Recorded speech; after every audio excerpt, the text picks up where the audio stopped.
Sabe aquela linha quase invisível entre inspiração e cópia? Pois é, essa é uma das maiores tretas do mundo da arte. E para a gente mergulhar de cabeça nisso, vamos começar com uma das imagens mais marcantes do século XXI. Um caso que mistura arte, política e, olha, uma mentira que quase acabou com uma carreira.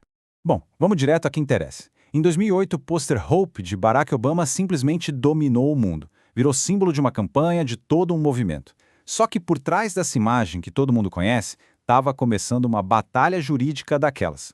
Olhando assim, lado a lado, não dá para negar a conexão, né? A pose, o olhar, tá tudo ali. A grande questão que colocou advogados e artistas em pé de guerra foi: a transformação que o Shepard Fairey fez foi uma nova obra de arte ou foi uma infração de direitos autorais? E o conflito veio rápido. A Associated Press, a AP, acusou o Fairey de usar a foto dele sem permissão. Do outro lado, o Fairey se defendeu com um conceito jurídico chamado uso aceitável. Ele basicamente disse que não só copiou a foto, mas a transformou em uma coisa nova, com uma mensagem e um propósito totalmente diferentes. E era aí que o bicho pegava. Em 2011, eles fecharam um acordo, dividiram os lucros e parecia o fim da história, certo? Só que não. O maior problema para o Fairey não era mais a briga pelos direitos autorais. Era uma coisa que ele fez na tentativa de ganhar o caso. E aqui vem a reviravolta que ninguém imaginava. Durante o processo, o Fairey mentiu. Ele não só falou que não tinha usado a foto específica do Garcia, como chegou a fabricar provas falsas para encobrir o que ele tinha feito. De repente, o que era um debate sobre arte vira um caso criminal de obstrução de justiça. E as consequências foram bem sérias. Além do acordo com a app, o Fairey foi condenado criminalmente.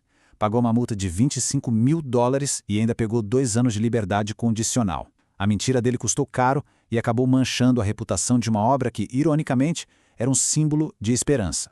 E isso nos traz de volta para a pergunta principal, que vai muito além desse pôster. Em que momento uma alteração, um filtro, uma mudança de estilo é o suficiente para criar algo totalmente novo? E quando é só uma cópia com uma maquiagem por cima? Para a gente entender isso, a gente precisa voltar um pouco no tempo. Olha, o que o Shepard Fairey fez, por mais polêmico que tenha sido, não é exatamente uma novidade.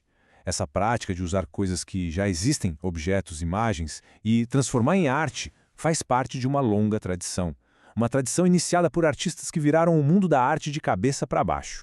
Ok, se prepara, porque é aqui que a arte ficou esquisita e genial. Conheçam o ready-made.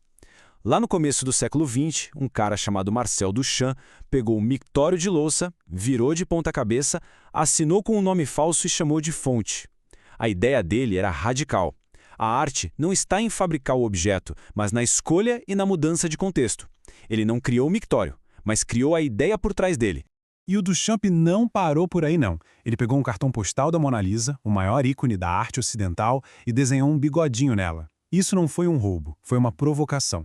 Ele usou uma imagem sagrada para questionar a própria ideia de que uma obra de arte é intocável. Foi basicamente um dos primeiros memes da história. Décadas depois, Andy Warhol levou essa ideia para o mundo pop. Ele pegou imagens que todo mundo conhecia, latas de sopa, fotos de celebridades, e começou a reproduzir em série. Assim como Fairey, o Warhol também usou fotos de jornais sem pedir permissão, transformando o consumo em arte e, claro, a arte em um produto de consumo. Então, peraí. Se Duchamp e o Warhol podiam fazer isso, qual é a regra do jogo?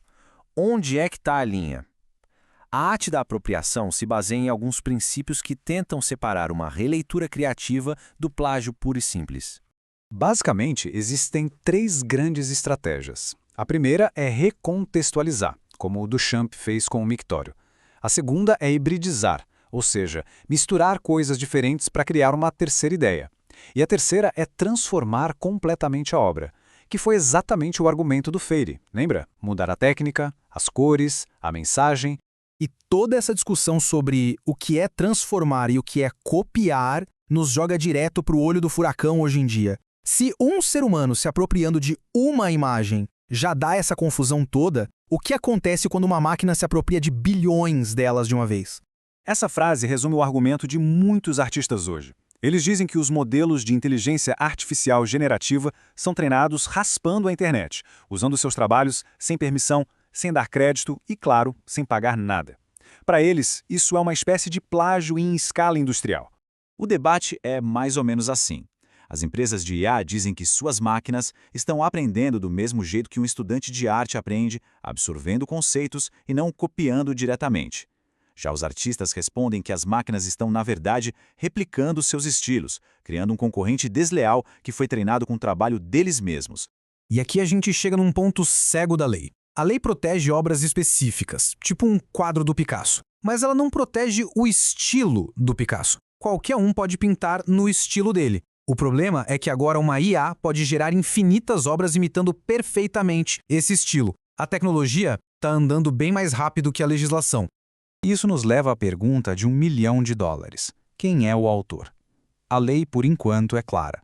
Se não tem um ser humano por trás do esforço criativo, não existe autoria. E se não tem autoria, não tem direito autoral. A criatividade humana ainda é o ingrediente principal que a lei protege. Então, depois de passar pela história, pela lei e pela tecnologia, a gente chega ao centro da questão. O que realmente diferencia a tradição artística da apropriação, da automação em massa que a gente vê na IA? No final das contas, talvez a diferença seja essa aqui. De um lado, um processo humano, seletivo, crítico, intencional. Um artista escolhe uma obra para dialogar com ela. Do outro, um processo de máquina.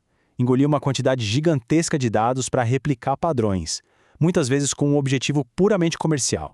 E assim a gente fica com a pergunta que vai definir o futuro da criatividade. A intenção, a escala e o crédito parecem ser a chave de tudo. A tecnologia nos deu ferramentas para criar como nunca antes na história.